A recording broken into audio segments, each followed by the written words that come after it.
Welcome to the Develop Yourself podcast, where we teach you everything you need to land your first job as a software developer by learning to develop yourself, your skills, your network, and more. I'm Brian, your host. So for many of you out there learning to code, or maybe you're already coding, you probably want to get a job as a software engineer at some point. Maybe you're looking for your first job or your next job, or you're thinking, how do I change careers and get into a very high-paying career with code? I would say learn to code and do whatever the hell you want. Maybe that involves coding for money for somebody else, trading your time for money. Maybe that involves going into a software adjacent field like product management, data analysis, sales engineering, product management, QA. There are lots of possibilities and lots of other things you can do with coding as a foundational skill that will take you all sorts of different ways. Or maybe you want to become an entrepreneur and maybe you want to build something. And I think that's a great thing to do either on the side or as your primary source of income. Maybe you just want to keep your current job and make a couple $1,000 a month. I think there's a unhealthy addiction and obsession with these overnight millionaires. You see them on Instagram and TikTok, and some 22-year-old kid is telling you how he just made like 100,000 doing drop shipping or some other kind of hustle that I think is not a sustainable thing. Coding, on the other hand, is a foundational skill, like I've said before, which can lead you to all sorts of interesting areas. So I'm going to break down how I actually did this. I built a 5-figure side business as a software engineer. I've also failed at multiple businesses.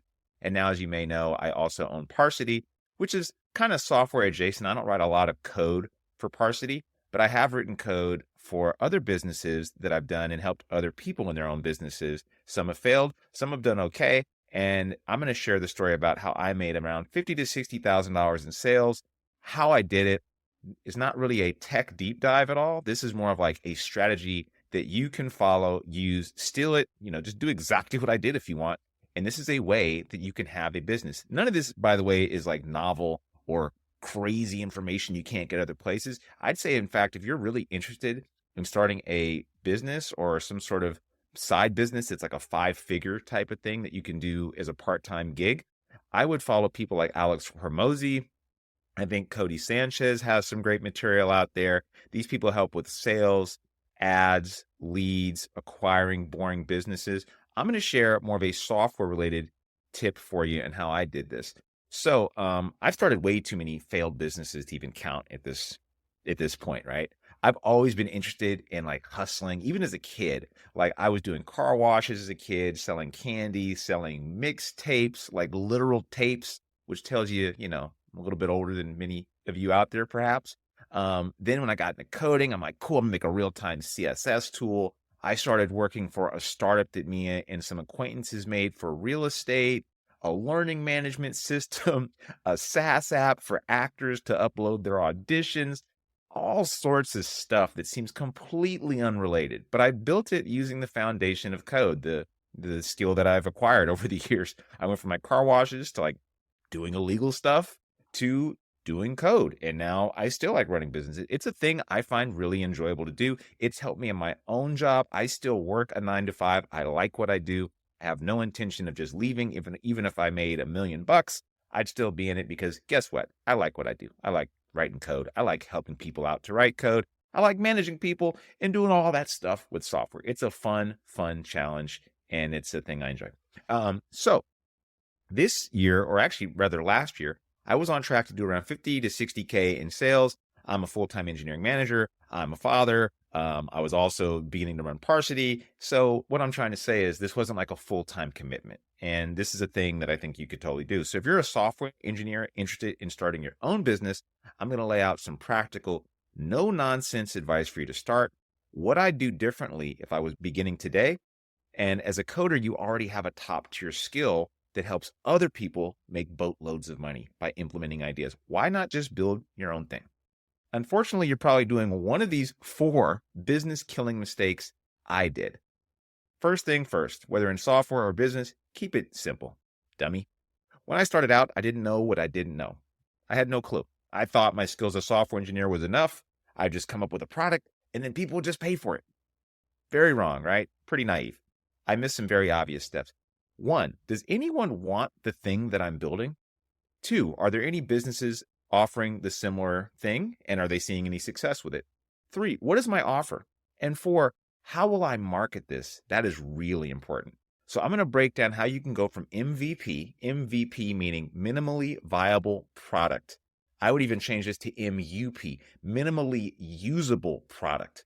You don't want to spend days, weeks, years like I did. Actually, I spent 2.5 years on a product that we ended up getting offered $10,000 for, which maybe it seems like, oh, wow, it's cool. You got offered $10,000. But if you think of the hundreds of hours we spent building it, that was nowhere near what we thought we were going to get offered for this thing. We didn't do any of this stuff, and it led us down a very expensive rabbit hole. I learned a ton from these failed businesses, by the way. I think they were still really integral to my development as a developer and help me now in the businesses. And I think people also need to realize that failure is going to be part of your journey doing this. And you just have to get used to the idea that your first idea might not be the one that hits, right? I'm on my 10th, 12th business right now, Parsity, and this is going to be the most successful one so far from what I can see. So step 1, research. One of the best indicators that you have a product or service that people want to pay for is that there's already a product or service out there that people are paying for. And you may think that's counterintuitive, wait, if there's already a product out, why would people buy mine? We'll get to that soon, but marketing, offering, finding a niche within that service or area or space is going to be really, really valuable for you. Think about this. There's Uber, there's Lyft, right? Now, Uber is the dominant one. Lyft still makes tons of money, and they're not directly, they are directly competing with Uber, aren't they? Think about any other apps that you might use. Airbnb exists. Hotels still exist. There's enough market out there for other competitors to be in. Think about even things like supplements. This is a huge one, like the supplement industry for fitness and bodybuilders. Now that has tons of different ones you could buy all over the place, and people still go to the ones from their favorite influencer, or the one that's marketed to them, the one at their local store. What I'm saying is, if you think of something that is so unique that no one has ever thought about it ever in this world full of 6 billion people, then maybe you've thought of an idea that's just too unique and that won't actually make money. When you think about these businesses we just spoke about too, by the way, Airbnb or Uber or Lyft, you may think of them as pretty revolutionary, but ultimately they're just a spin on the exact same product. Do you want somebody to drive you somewhere? Do you want to sleep somewhere that is not your home? They just added some tech on top of these kind of older industries. So anyway, if you're starting off, what I'd recommend is a service-based offer, like teaching others a skill or a short course that helps a customer get from point A to point B quickly. Now, service-based means that it would be you working one-on-one with somebody. That's the way I started, but before I even got started and was able to offer that, I had to learn the skill of coding, building software. So I did that for years, nearly a decade, before I started offering it as a service. I do not think you need to wait that long to do that at all. I think I actually waited too long. I was teaching people how to code 2 to 3 years into my career, and I'm now teaching bootcamp grads how to write unit tests, for example. Maybe a Next.js crash course, maybe public speaking for shy software developers. This is something that doesn't require any technical skill, but you need to have some skill. I think this is the part where most people skip out on. They go straight to the landing page, to the offer, to the sales, but you got to think, what are you offering somebody that's actually going to help them? So a service-based offer does not scale. Scaling means, can you offer a service-based offer, your time basically, to 1,000 people? Absolutely not. And you shouldn't want to scale. You want to get really great results for the first few people. That way you can get testimonials. Testimonials get you better results for the other people. You get better customers that come and they say, hey, I see that what you're doing is working. It also encourages you to want to get testimonials. So your goal is get people, give them a service-based offer, get testimonials, put those testimonials on your LinkedIn or your Instagram, whatever channel you're using to tell people about what you're doing. That's where those should go. These one-on-ones should be priced reasonably. It ensures that the customer takes the program seriously and prevents you from dealing with flakes. Now, that's a weird one. I experimented with a really low price point at one time, and I got people that just didn't even show up. It was wild to me. They'd pay me money, they'd barely show up, they haggled about the price, and they just didn't seem to get a lot out of it. The moment I raised my price by, I doubled it essentially, I got better customers.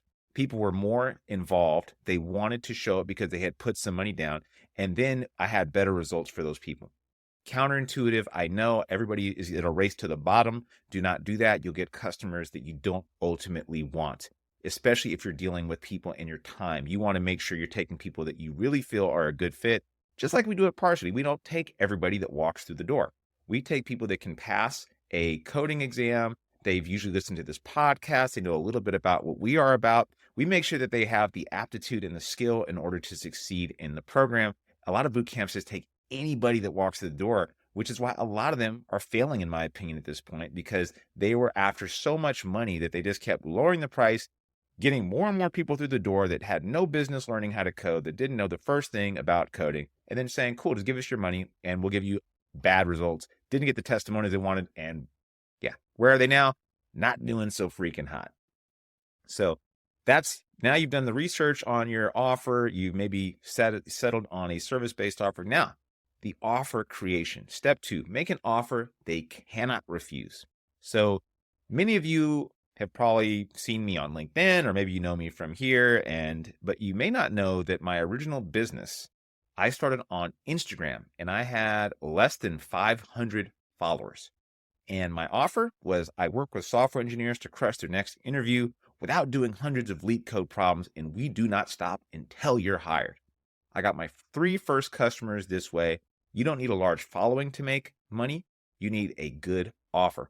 Even right now, I don't have a massive following, either on this podcast or on Instagram or on TikTok or any of these places. On LinkedIn, I have a pretty sizable following, but it actually doesn't help me with Parsity.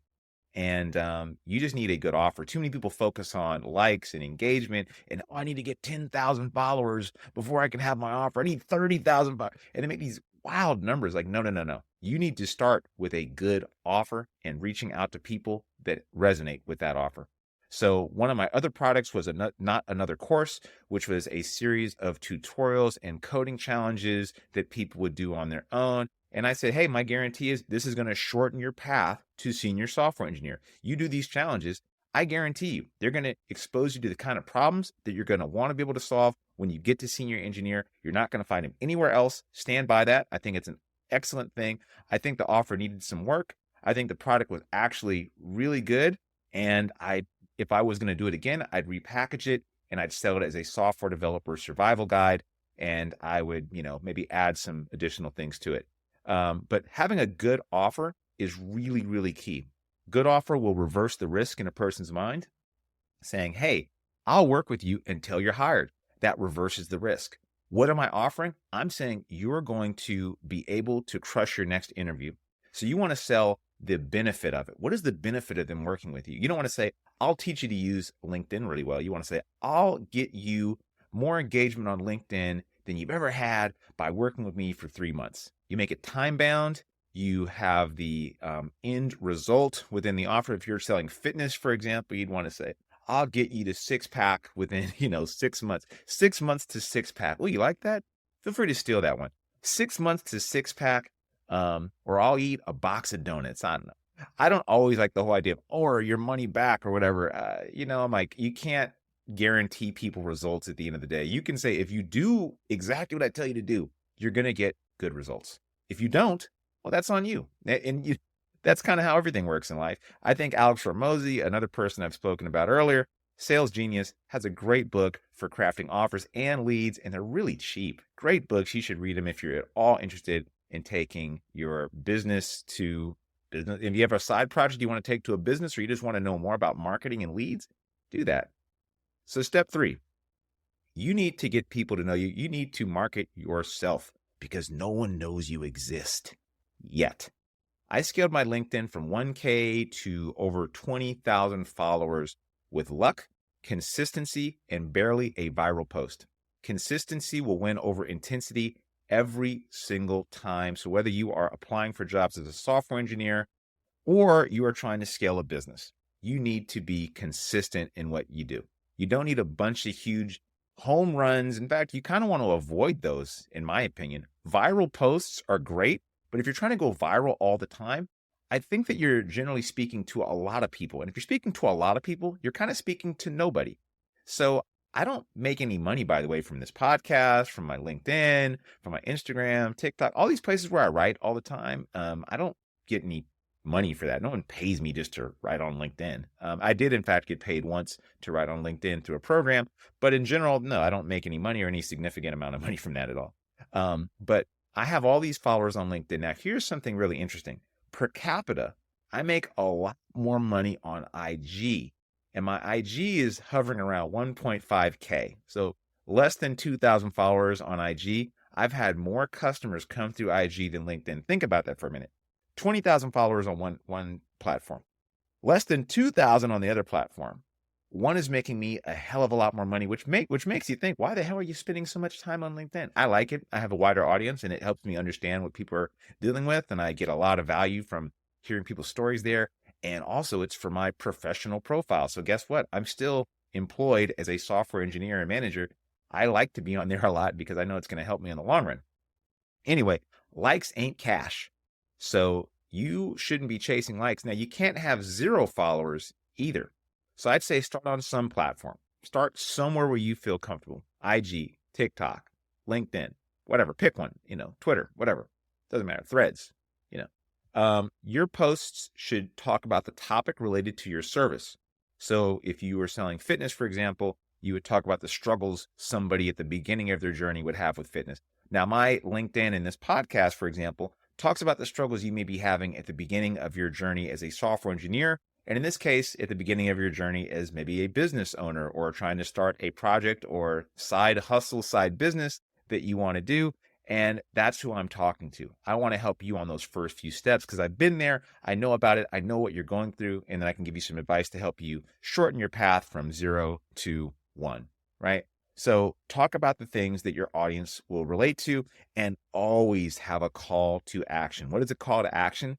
What do you want them to do next? So you've heard this podcast. A lot of times you'll hear me say, hey, join Dev30. Hey, check out Parsity. Hey, I have a free thing linked to the episode that I'd like you to check out. Check it out. See if you like it. Maybe you'll read that and you'll say, you know what? I like what this person is saying. Or maybe you don't.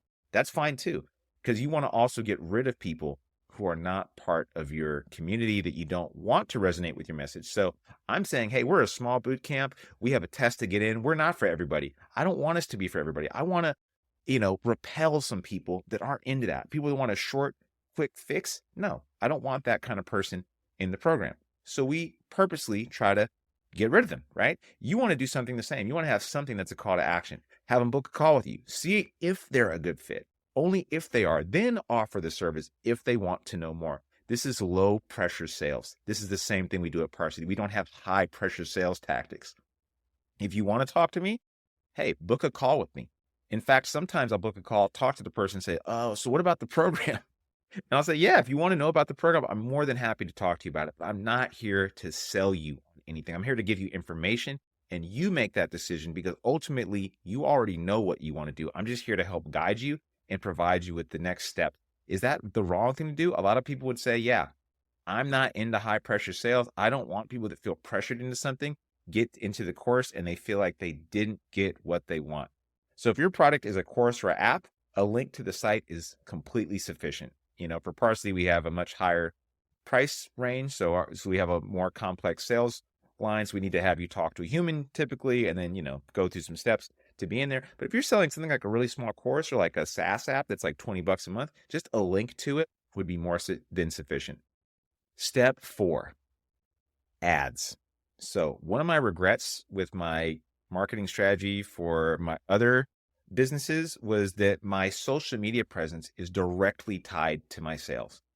I don't like that so much because it's unpredictable. Like you never know when LinkedIn will like blow up or if this podcast, I have like a really great episode and then the next episode, like not so hot, right? And then that's not a great way to have repeatable business. So a healthy business can't really truly depend on just like your virality as an influencer.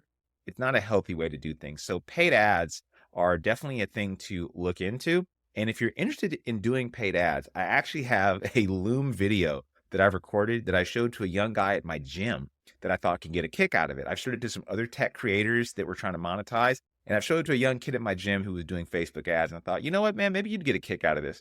And I think it's really helpful.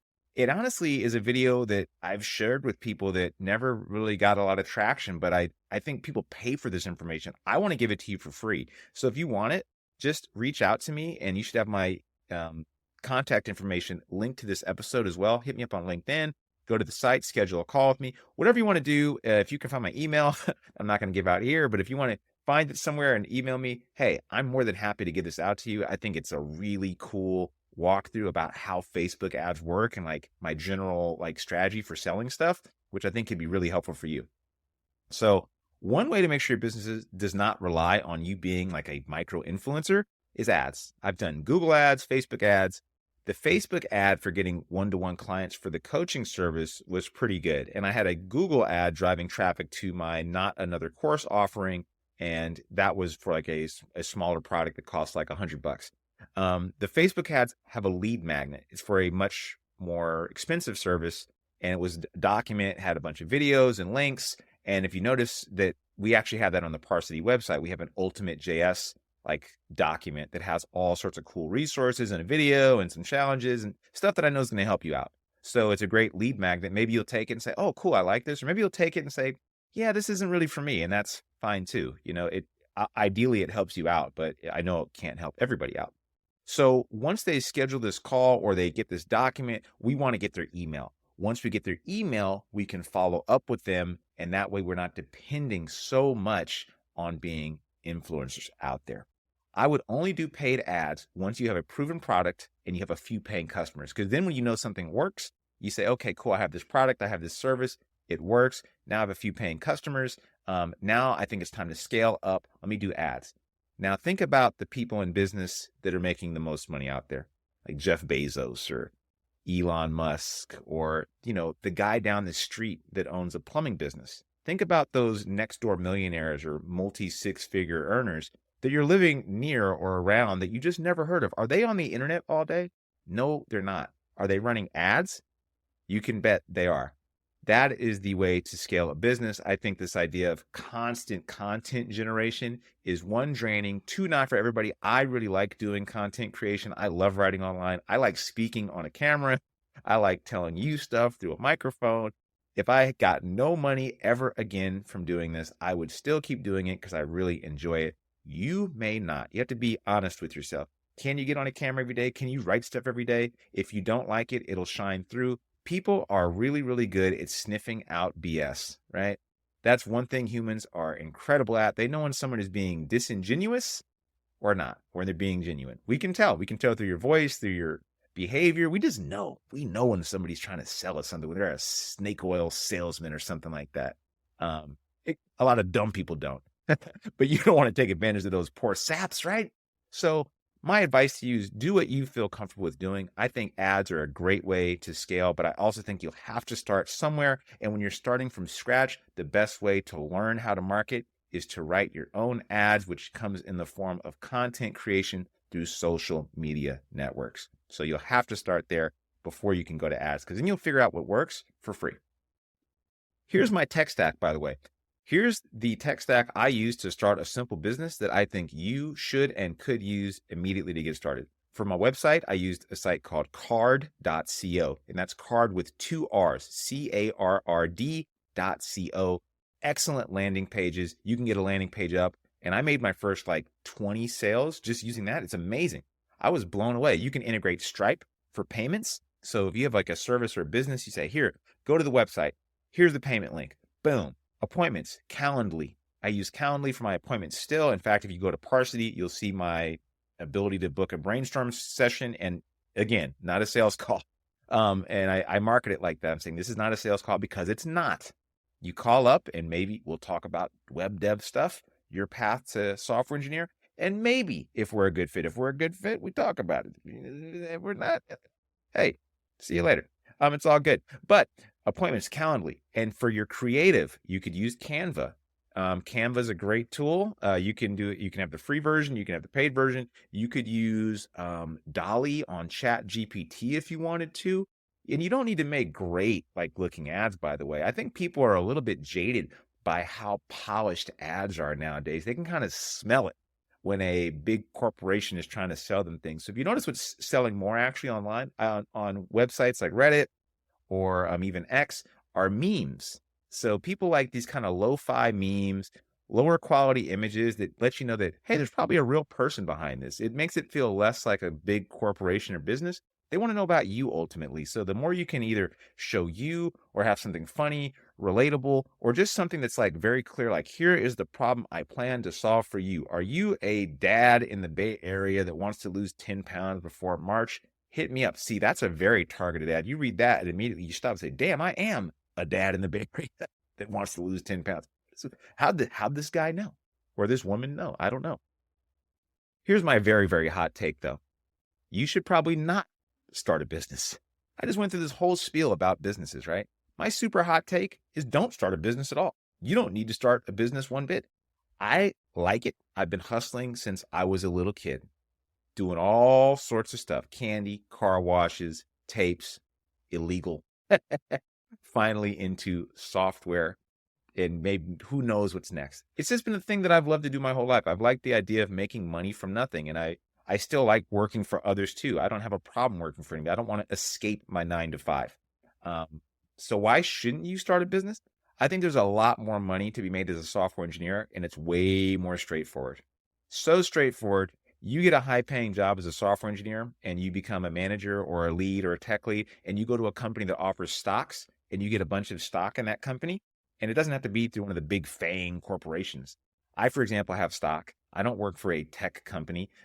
Many others do too. Many others get compensation through like revenue splits, all sorts of other ways you can make a ton of money as a software engineer that doesn't involve directly getting paid. So whether it's stocks, whether it's like revenue split, whether it's other options or whatever you can negotiate that are outside of your base salary.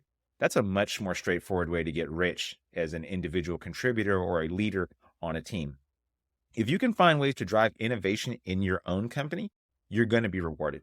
So if you get into a leadership position 5-10 years in your career, and which is to me nothing, right? I'm 40, I'm 10 years into my career.